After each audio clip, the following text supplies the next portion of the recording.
আচ্ছা, এপিআই অথেন্টিকেশনের জন্য আপনার যদি লারাভেলের ডকুমেন্টেশনে আসেন, এই যে সিকিউরিটির আন্ডারে দেখবেন এপিআই অথেন্টিকেশন নামে একটা চ্যাপ্টার আছে। তো এখানে একটু মনে রাখা দরকার যে এটা এখনও 7x এর অ্যাড হয় নাই, এই যে এটা এখনও অ্যাড হয় নাই। সো আপনি 6 এর ভিতর থেকে দেখবেন, তবে টোটাল ব্যাপারটা সেম, একদম অ্যাবসোলুটলি সেম। প্রথমে যেটা করতে হবে সেটা হচ্ছে আমাদের ইউজারকে অথেন্টিকেট করার একটা সিস্টেম রাখতে হবে, এবং এপিআই এই জিনিসটা করা হয় টোকেন দিয়ে। একটা পার্টিকুলার স্ট্রিং থাকে, ওই স্ট্রিংটা টোকেনটা যদি পাস করা হয়, এটা এপিআই টোকেন বলেন, বেয়ারার টোকেন বলেন, অনেকভাবেই পাস করা যায়। ইউআরএল সরাসরি পাস করা যায়, হেডার দিয়েও পাস করা যায়। তো এপিআই টোকেন ফিল্ডটা আমাদের লাগবে, ঠিক আছে। তো এটার জন্য আমরা যেটা করব সেটা হচ্ছে আগে আমাদের এখানে একটা মাইগ্রেশন তৈরি করে নেব, হ্যাঁ, যে পিএইচপি আর্টিজান মেক মাইগ্রেশন। এখানে কি করব যে অ্যাড, কি নাম আমাদের ফিল্ডের নাম হচ্ছে add API token to users table. Okay, তাহলে আমাদের এই মাইগ্রেশনটা চলে আসলো।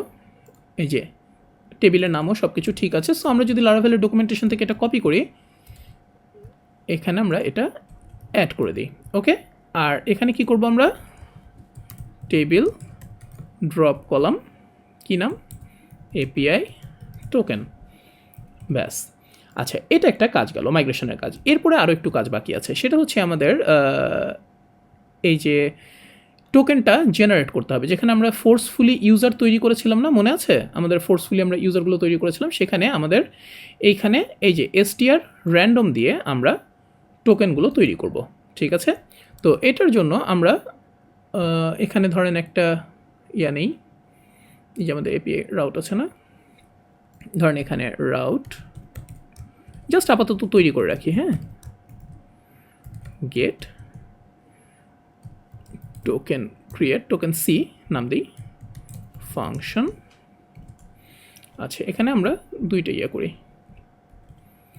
যে ইউজার ফাইন্ড ওয়ান, এখানে আমরা কি করব, এপিআই টোকেন ইকুয়াল টু এই যে এটা, তারপরে কি করব, ইউজার,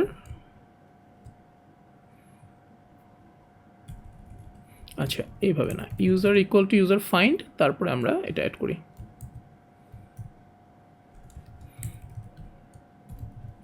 হ্যাঁ, এরপর ইউজার সেভ, ঠিক আছে, এটা একটা গেল।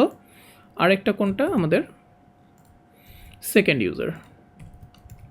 ওকে, তো আগে চলেন আমরা মাইগ্রেশনটা রান করি, পিএইচপি আর্টিজান মাইগ্রেট, ব্যাস আমাদের ফিল্ডটা অ্যাড হয়ে গেল। এখন আমরা আমাদের এই যে আছে এখানে টোকেন সি, সো আমাদের দুইটা টোকেন জেনারেট হয়ে যাওয়ার কথা। আমরা যদি এখন আমাদের টেবিলে আসি, ইউজার্সে আসি, এই যে দেখেন আমাদের টোকেনগুলো জেনারেট হয়ে গেছে, গ্রেট। সো এরপরে আমরা এখন কি করব, আমরা একটু ডকুমেন্টেশনে যাই। ডকুমেন্টেশন থেকে দেখতে গেলে আপনাদেরও বোঝাটা অনেক ইজি হবে। ওকে, আমাদের হ্যাশিং এখন দরকার নেই। সো আমরা এখন রাউটগুলোকে প্রোটেক্ট করব। যেমন এই যে বললাম না, যে আমরা এখানে যদি আসি, আমাদের 3টা রাউটকে প্রোটেক্ট করতে হবে। এই যে এই 3টা রাউট, পুট, পোস্ট আর ডিলেট, এটাকে আমরা প্রোটেক্ট করবো। সেটাকে আমরা কীভাবে প্রোটেক্ট করব, একটা অথ এপিআই নামে মিডলওয়্যার আছে, মিডলওয়্যার নাম হচ্ছে অথ কমা এপিআই। ওকে, এরপরে হচ্ছে গ্রুপ, তার ভিতরে ফাংশন, ব্যাস। এর ভেতরে আমরা এখন এই রাউটগুলোকে রেখে দেব। মজার ব্যাপার হচ্ছে, এখন আপনি যদি এগুলোতে সরাসরি যাইতে চান তাহলে কিন্তু আর পারবেন না। যেমন আমি একটা সিম্পল রাউট তৈরি করি এখানে, যে রাউট গেট ধরেন চেক প্রোটেক্টেড, হ্যাঁ, দেখাই আমি আপনাকে, দেখো এটা আপনি এখন দেখতে পাবেনই না, এই রাউট আপনি যাইতেই পারবেন না, কারণ এখনও কোনো কিছু অথেন্টিকেশন আমরা করি নাই। সো আপনি যদি এখন এখানে যেতে চানও, যেটা হবে আলটিমেটলি লগ ইনে ফরওয়ার্ড হয়ে যাবে, সিপি, এই যে দেখেন লগ ইনে ফরওয়ার্ড হচ্ছে। যেহেতু আমাদের এখনও লগ ইন রাউটটা তৈরি করা নাই, কিন্তু আলটিমেটলি কিন্তু লগ ইনে ফরওয়ার্ড হয়ে গেছে। সো লগ ইনটা নাই, সেই জন্য ওটা ফরওয়ার্ড হতে পারেনি। আর যদি আমরা অথেন্টিকেটেড থাকতাম তাহলে আমরা এই রাউটটা দেখতে পেতাম। তো এনিওয়ে, এটা আমাদের দরকার নেই। আমরা যেটা করলাম, যে মিডলওয়্যার অথ এপিআই দিয়ে আমরা গ্রুপ করে দিলাম, অথবা পার্টিকুলারলি একটা রাউট যদি আমরা প্রোটেক্ট করতে চাই তাহলে যেটা করব এই একই জিনিস, ধরেন এখান থেকে একটু বের করে আনি, এটা তো গ্রুপ আছে, আর ইচ্ছা করলে আমরা এইখানে শেষে বলে দিতে পারি যে মিডলওয়্যার অথ এপিআই, একই জিনিস। জাস্ট দুইটা এক্সাম্পল আমি আপনাকে দিয়ে রাখলাম। আচ্ছা, এরপরে আরও কাজ বাকি আছে। এখন আমরা যদি এখানে আসি, সেটা হচ্ছে আচ্ছা বেয়ারার টোকেন, না আর কোনো কাজ বাকি নেই, এখন আমরা বাকিটা করে ফেলতে পারি। কিন্তু মজার ব্যাপার হচ্ছে যে আমরা এখন ইউজারকে পাবো কীভাবে, তাই না? যে একটা যে অথেন্টিকেটেড ইউজার হয়েছে সেই ইউজারটাকে আমরা পাবো কীভাবে? এই যে দেখেন যে আমরা যখন এরকম অথ এপিআই দিয়ে একটা গেট রিকোয়েস্ট থাকবে, এর ভিতরে এই যে রিকোয়েস্ট অবজেক্ট তো আসছেই, এটা তো আমরা গ্লোবালি পাচ্ছি এখানে পোস্টের ক্ষেত্রে। তো সেই ক্ষেত্রে রিকোয়েস্ট ড্যাশ ইউজার এরকম যদি করি তাহলে আমরা ওই ইউজারটাকে পেয়ে যাব। যেমন আমরা যদি এই রাউটটা এখানে অ্যাড করি, ধরেন এখানে নেই, আমরা এখানে রাউটটা অ্যাড করি সবার নিচে না, এখানে অ্যাড করি পোস্টের নিচেই।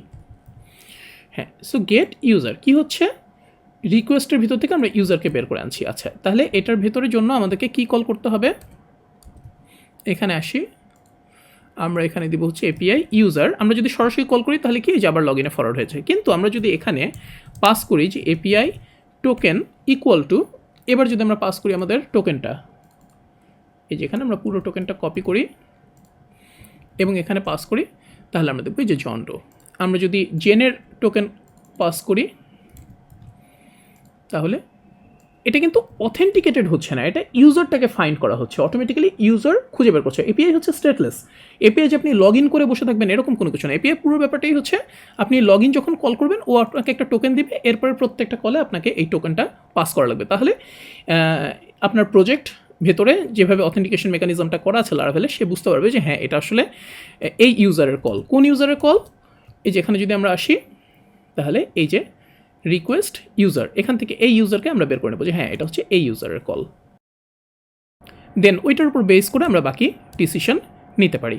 ঠিক আছে, তো মোটামুটি বুঝলেন এখন যে কীভাবে রাউটগুলোকে প্রোটেক্ট করতে হয়, কীভাবে রাউট থেকে আমরা অথেন্টিকেটেড ইউজারকে বের করে আনতে পারি। আর যদি আমাদের ইয়াটা ঠিক না হয়, টোকেন যদি এখানে ঠিক না হয়, ধরেন আমি সেটা 1 অ্যাড করলাম, তাহলে আমার এই যে আমি আবার লগ ইনে ফরওয়ার্ড হয়ে গেলাম যে আমার টোকেনটা ভ্যালিড না।